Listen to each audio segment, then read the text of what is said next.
Hi everyone, Bong away from the Poultry People, and today we are making a hay rack out of horseshoes. There's our base. Here's our 3 strips running up the side, and that's going to be our curve that actually hold the nets of hay to the on it. You'll see what I mean when I finished anyway. Ah well, let's crack on.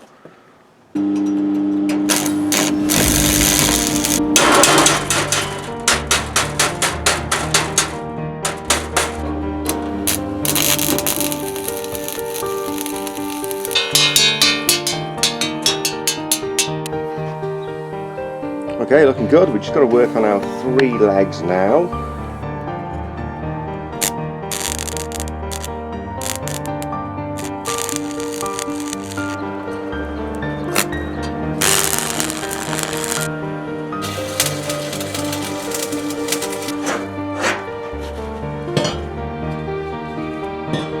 Okay, next thing we're going to do is work on the outer top ring.